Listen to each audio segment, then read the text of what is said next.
It snuck up on us. Its teeth bore poisonous blood. Nature told us not to get too close, but we couldn't resist the coil from its manipulation.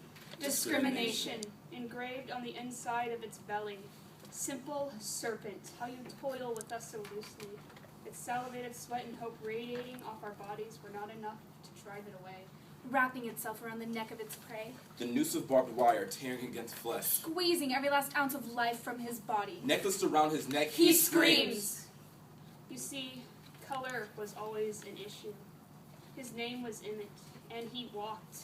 Down a long maze, whistling a two-note tune. Too soon to be counted as safe. Too wrong to be right. Too white to ever be considered black. He was too young to be pronounced dead.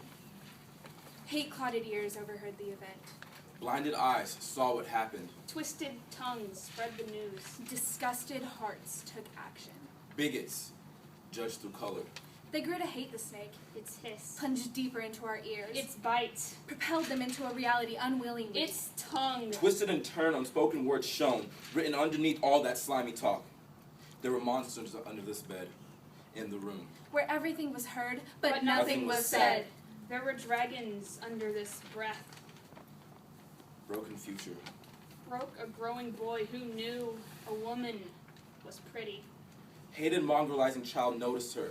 They called it a lesson. Dragged from his bed on Dark Fear Road. For noticing her. Smashed. Pounded. Mangled. Shot! The hopeful beat of a strong boy's heart stopped. For noticing her. Young bones, broken, soft, dark complexion, mutilated, decomposing. Only Daddy's ring told Mother the flesh was him. The scene.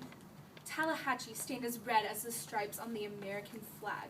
In their eyes, the pure white flag was never supposed to be smeared with black. Nor was it meant to represent blood or bruises, but to embody freedom. Freedom was just a fantasy that was never to be realized so long as the river remained stained. And the flag remained dipped in black.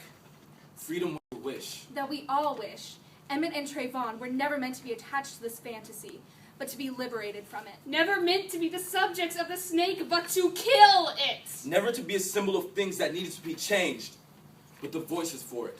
And even though their voices are gone, their souls remain piggybacked on the wind, whispering freedom, freedom, freedom.